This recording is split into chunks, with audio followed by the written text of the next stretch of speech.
ये class 10th का science में धोने का सोडा है, ठीक है। फॉर्मूला क्या होता है, Na2CO3 10H2, ठीक है।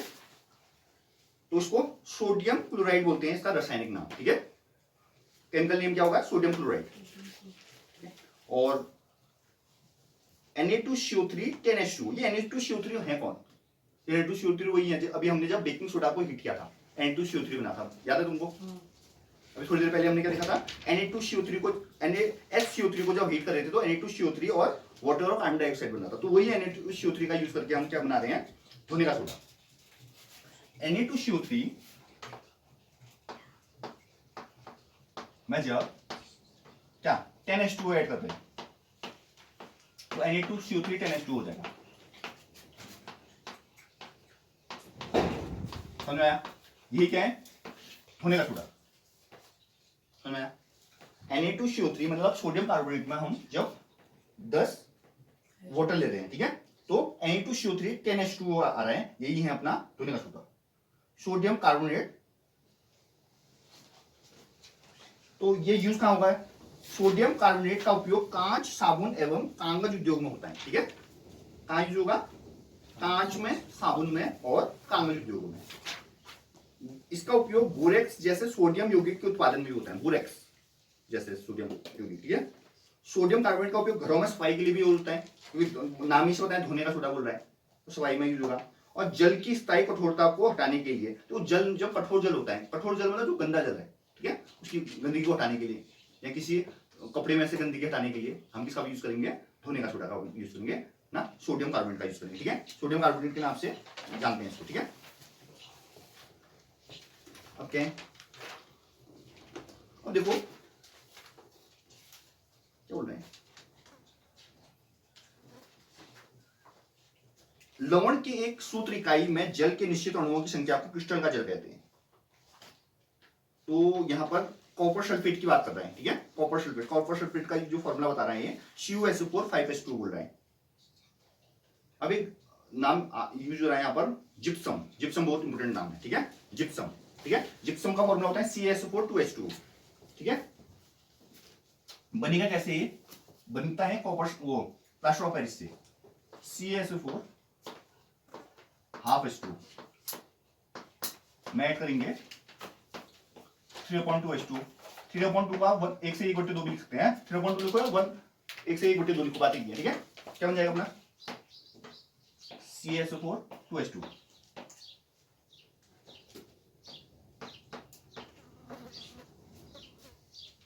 सुना तो ये ½ में, हाफ में 3/2 ऐड करेंगे 2 आता है, आपको बताएंगे।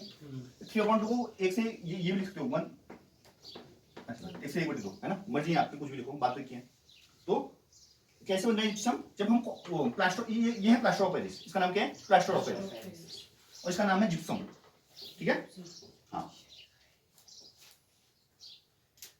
तो जिप्सम में देखो 2 होते हैं। तो जब हम जिप्सम को क्या करते हैं 373 केल्विन पर गर्म करते हैं, तो अगर आपने चेंज करना है, रिएक्शन उल्टी करनी है, ठीक है। जब आपने, ये तो प्लास्टर ऑफ पेरिस से आपने जिप्सम बनाया है, ठीक है। अगर हम जिप्सम से प्लास्टर ऑफ पेरिस बनाएंगे तो क्या करेंगे, जिप्सम को 373 केल्विन पर क्या करेंगे, गर्म करेंगे, 373 केल्विन पर क्या करेंगे, हीट देंगे, तो क्या बन जाएगा, प्लास्टर ऑफ पेरिस बन जाएगा। क्लियर है ये, क्योंकि हीट करोगे तो वाटर मतलब सूख लेगा, आपको जब पता ही है। तो ये जो है कॉपर सल्फेट है ना, ऑल्डिहाइडेट या हेमीहाइड्रेट बोलते हैं इसको, ठीक है।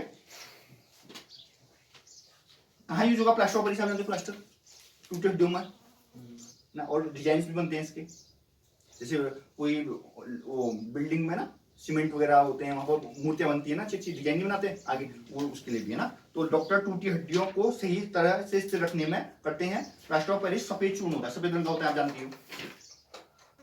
जल मिलाने पर यह पुनः जिप्सम बनकर कठोर हो जाता है, ठीक है। जैसे पानी मिलाते हैं उसमें तो कठोर हो जाता है, जब प्लास्टर चढ़ जाता है तो कठोर नहीं हो जाता।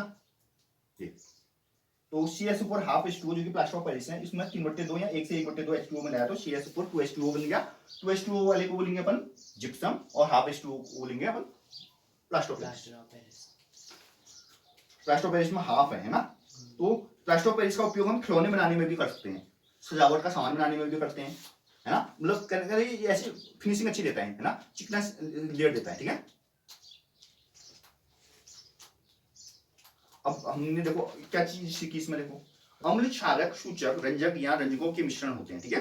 अम्ल या क्षारक कैसे होते हैं कि सूचक, रंजक या रंजकों के मिश्रण होंगे, बोल रहे हैं, जिसका उपयोग अम्ल एवं क्षार की उपस्थिति को सूचित करने के लिए किया जाता है, ठीक है।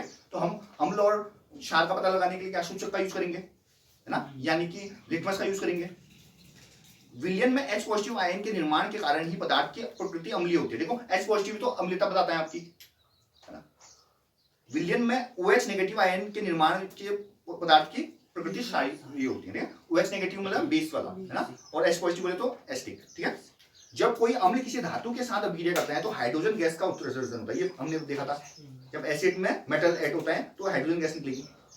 साथ ही संगत लवण, कोई वो भी निकाल NaCl, है ना, सॉल्ट। जब क्षार किसी धातु से अभिक्रिया करते हैं तो हाइड्रोजन गैस उत्सर्जन के साथ में एक लवण का निर्माण करेंगे, जिसका ऋण आयन एक धातु एवं ऑक्सीजन के परमाणु से संयुक्त रूप से निर्मित होती है।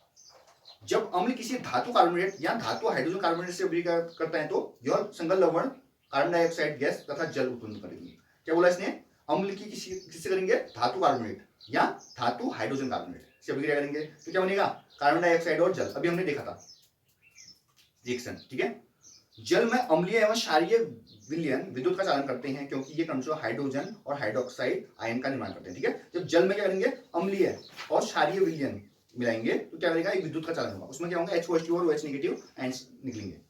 अम्ल या क्षारक की प्रबलता की जांच pH, तो pH से पता चलता है अम्ल है क्या क्षार है। हमने देखा था अगर 0 से 7 के बीच में तो अम्लीयता है, 7 वाला उदासीन है, और 7 से 14 के बीच में तो क्षारीय है, ठीक है। तो ये pH स्केल क्या बताता है बोलेगा तो H पॉजिटिव आयन की सांद्रता, है ना, H पॉजिटिव आयन की कंसंट्रेशन बताएगा। एक उदासीन विलयन के pH का मान 7 होता है, जबकि अम्लीय विलयन का pH मान 7 से कम होगा, क्षारीय विलयन का pH मान 7 से क्या होगा, अधिक होगा। सभी जीवों में उपापचय की क्रिया pH की एक इष्टतम सीमा में होती है, बोल रहे हैं। सांद्र अम्ल या क्षारक को जल के साथ मिश्रित करना एक अत्यंत ऊष्माक्षेपी अभिक्रिया बताया, है ना, ऊष्माक्षेपी। जब जल में मिश्रित करेंगे हम अम्ल या क्षार को तो ऊष्मा निकलेगी, समझो। तभी हमने देखा था HCl या H2SO4 को ऐड करते समय, है ना, कैसे यूज करना है। अम्ल एवं क्षारक एक दूसरे को उदासीन करके लवण और जल बनाते हैं, बहुत इंपॉर्टेंट इक्वेशन है ना, उदासीनीकरण अभिक्रिया बता रहे हैं। अम्ल और क्षार मिलके क्या बनाते हैं, लवण और जल। एसिड और बेस मिलके, है ना, सॉल्ट और वाटर बनाते हैं। कौन सा रिएक्शन बोलेंगे इसको, उदासीनीकरण अभिक्रिया, न्यूट्रलाइजेशन, ठीक है। लवण के एक सूत्र इकाई में जल के निश्चित अणुओं की संख्या को क्रिस्टल का जल बोलते हैं। हमारे दैनिक जीवन में, उद्योग में लवण के कई उपयोग है ना, तो सॉल्ट के बहुत सारे यूजेस होते हैं अपने, डेली हम खाने में यूज करते हैं।